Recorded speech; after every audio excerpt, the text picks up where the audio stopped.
Factory Talk: Secrets of Effective Plant Leaders. Produced by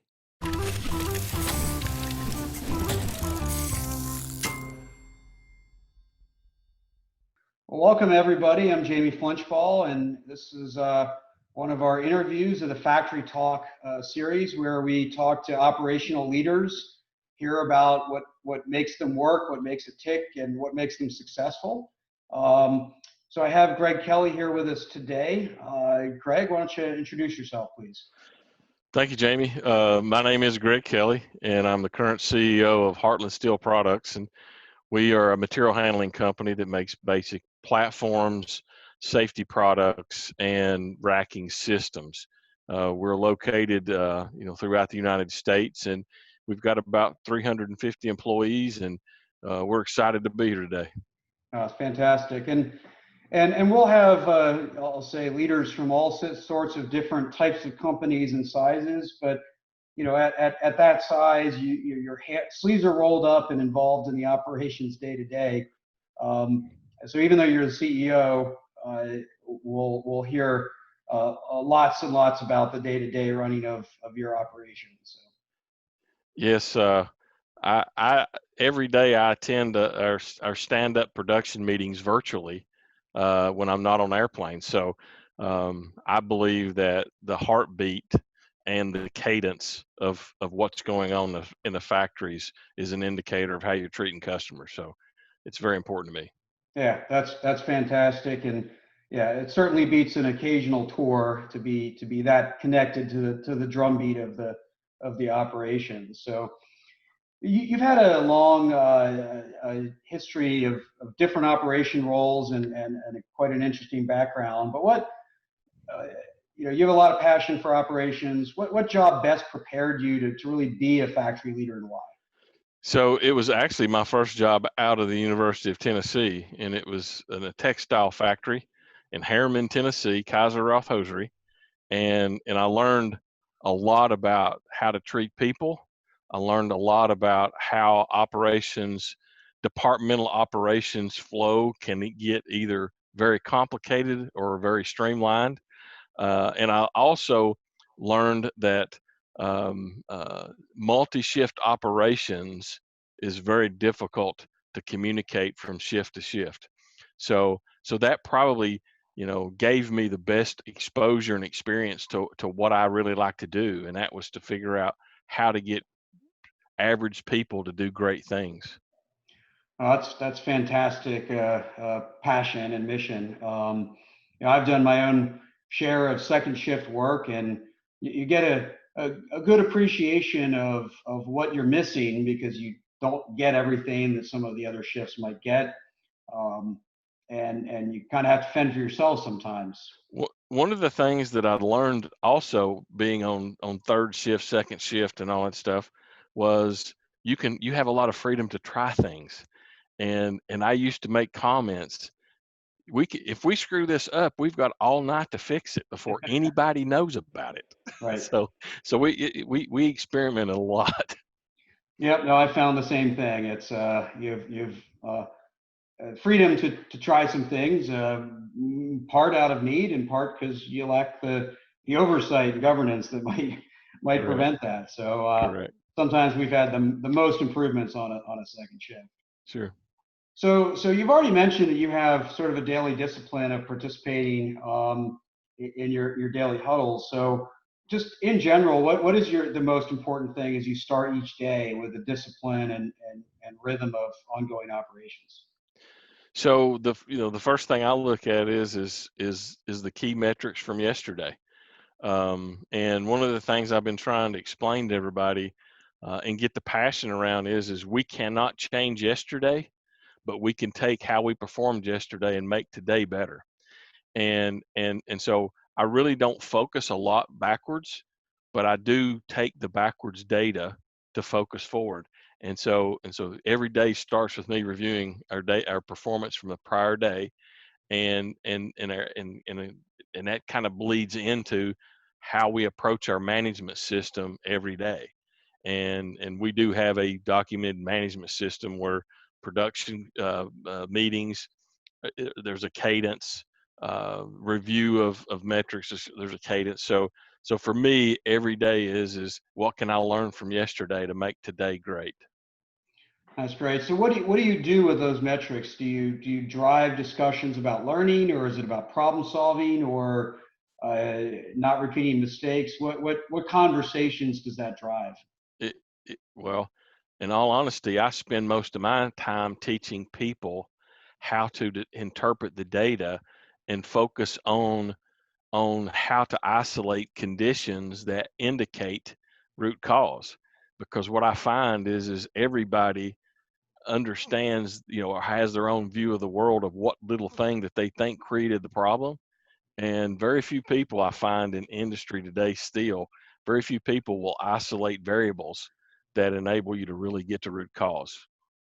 That's great. So it kind of leads into my next question, because you talk about that role of being a teacher, right? So you spend a lot of time helping people, teaching them how to look at performance, how to look at variables. So that's one way you allocate your time. But how do you allocate your time with the demands of the factory, the team, external customers, and so on? Yep. So I actually color code my calendar, and I I have it printed off, but I didn't print it in color because I'm not wasteful either. Um, but I do color code it, and my approach, my daily work approach is I want to spend about 30% of my day dealing with operations daily stuff, and I spend about another 50%, to be honest with you, working on um, my team one-on-ones, um, and really about the culture of the team, the culture of the company. And in the other 20%, I work on kind of where our gaps are and what strategies we need to either incorporate or tweak to improve. So, it's probably 30% daily, 50% people stuff, and 20% strategy. Eventually, and some of that has to do with the condition I found the company in when I got here. I would like to spend about 50% of my time on strategy, but because I've had to spend so much time developing people and developing the next leadership change, that's kind of why I've had to approach it that way. Yeah, no, that makes complete sense. And I think it's always helpful to have a target state for how you want to spend your time. Not just say, I wish I spent more time, but an actual target state says 50% of my time should be on this. It's not now. There's a clear gap that you can then go manage, and it tells you a lot. Yep. So I color code my calendar too. So I appreciate that. Um, and I don't have an operation to run, so to speak, but color coding your calendar is one form of leader standard work. There's many Yes. different forms of it, but how else do you use forms of leader standard work to help you with your focus and discipline? So one of the things I'm very passionate about is having a management system that's documented. And I can remember many years ago when I was really, got indoctrinated in continuous improvement and lean, and actually taught it at Dell for a period of time. I was real passionate about how do people know where decisions are made, and how does people know when decisions are made. Because what I find is most business gets done in the hallways or on the factory floor walking between something. Hmm. And what I find is it breeds inconsistency in how you manage. So I have a documented management system for weekly things, or for daily things, weekly things, monthly things, quarterly things, yearly things. And so every month my team knows that we're going to have a scorecard review.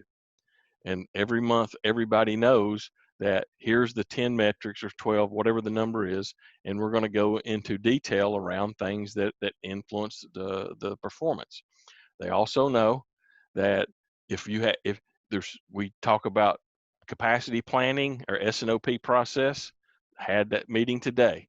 So every Tuesday, everybody knows that if you've got a capacity question or if you've got a capacity issue that you need dealt with, you come to that meeting, because that's when we do that. So I, when people first see a management system, they think, golly, look at all these meetings. After people have used one effectively, they realize just how little you have to meet. Yeah, and then boy, too many meetings is a big complaint. But when you get it focused on the right things, it makes all the difference.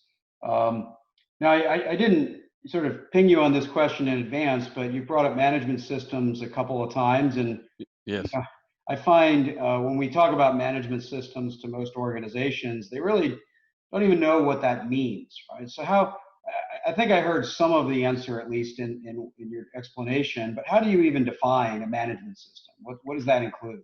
So my view of the world, and through years of experience and a lot of mistakes, is most companies do not spend enough time thinking about how they deliver the vision or the purpose or the strategy to the people that actually do the work.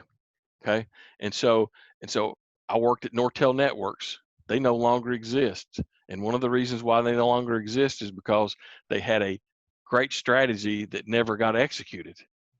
Okay. Mhm. So I believe that your company's mission, vision, and what that is only able to be deployed if you have a management system for communication, for metric development, review, that flows into an employee's performance review. Okay, so whenever I talk about a management system, I'm talking about the physical process in which we get together and communicate, and we negotiate how we're gonna hold ourselves accountable, Yep. and that translates into the employees that do the work, daily work. Hmm. I No, I hope I think that's explained it. yeah, it's pretty good. Managers also do work in real processes, and that's not a management system, right? The management Correct. system is the stuff that leads to that work, and so I think that's a great explanation. And you've already talked about two components of that management system, which are touch points for you: the daily huddle, the monthly metric review. What other touch points do you use to interact with the operation as a whole? Uh, well, we do a quality review um, uh, every month. Also, we do new product introduction reviews that involves engineering through sales, and we talk about how do we enable new products or new offerings, product offerings, whether it be a physical product or a service. Um, I you know I spend a lot of time with the engineering team, because one of the pieces of our business is engineered products. So it's a engineer to order. So I've got a really stocking position for safety products, and I've got a semi engineer to order for racks, but most of it's standard. And then I've got a highly engineered platform business. And so and so engineering, depending on what piece of the business we're talking about, is either highly consumed or doesn't have anything to do with it. So I spend a lot of time with the engineering and quality teams. That's great. So we're going to come back to metrics. You brought that up with Hmm. the reviews you do. So in addition to that, how do you use metrics daily, weekly, monthly, and how do you design them, right? So there's so many metrics you can have, picking the right ones, Yeah. right people is so important. So not just how do you use them, but how do you design the right metrics for your org? So I grew up in business. Whenever people were reading the balance scorecard and doing all that, how do you algorithm have an algorithm to figure out whether or not one's more important than the other. I think it's pretty simple. If you've got metrics of how you're treating your people, and that's generally going to be some sort of safety or OSHA rate or attendance or some way that predicts how people feel about working for you. Okay. So how am I doing with people? How am I doing with customers? And that's typically going to be a quality metric. It's going to be on-time delivery metric, and then how am I treating my people that have invested in us, our shareholders, right? And that's going to be some sort of a profitability statement, blah blah. So I'm a big believer that after you get past about 10 metrics, you got too many. Mm-hmm. Okay, so I really try to focus on the vital few. And so every day in that production meeting, we have three buckets we talk about: happy employees, delighted customers, and happy shareholders. And we talk about how we did yesterday on every metric that flows into my staff's metrics. Oh, that's great. So should I read something into you listing people metric first? And if Yes, so, what does that mean? What does that mean to you? I I I believe you know um, I believe that the only reason why operations people exist is because of the people they're entrusted with every day. Okay. Now you can talk about customers, you can talk about all those things, but one of the things I try to really instill in our frontline supervisors is the only reason why I need you is to enable that team of people to do great things. And so I believe that flows into how you treat your customers, and I believe that flows into how you become profitable. And I grew up in a family that my dad was a shop steward for 40 years, and I know what it's like to be. And I worked on the floor before I went to college, all that stuff. I know what it's like to be on the floor, and I've never forgotten it. Is how we treat the people that physically do the work will be an indicator of how we treat everybody else. Yeah, I love that. It's fundamentally, anybody can buy technology. Anybody can move a factory anywhere else in the world. Yes, you can invent new products, but there's an awful lot of stuff that you can copy and get pretty close to. What's going to make the difference? In a lot of cases, it all comes down to those people. It does. It does. And the saying is, if you don't have the hearts and the minds of your employees, then all you are is another company. Right. And I don't want to be just another company. That's fantastic. So switching gears a little to lean and continuous improvement, how has the lean toolbox helped your factory? How do you put lean to work in making your factory better? So ironically, Jamie, 30 minutes before this meeting, I actually went to a Kaizen report out on the team. It was a team of 13 people, and this is the first time we've done this virtually because of all the pandemic, COVID. Ordinarily we would actually fly people to be together because I'm a big believer in, I'm an old guy. I believe in eyeball to eyeball, right?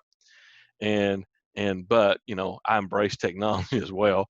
And so this was kind of an experiment for us: is how do we really make a virtual Kaizen event meaningful?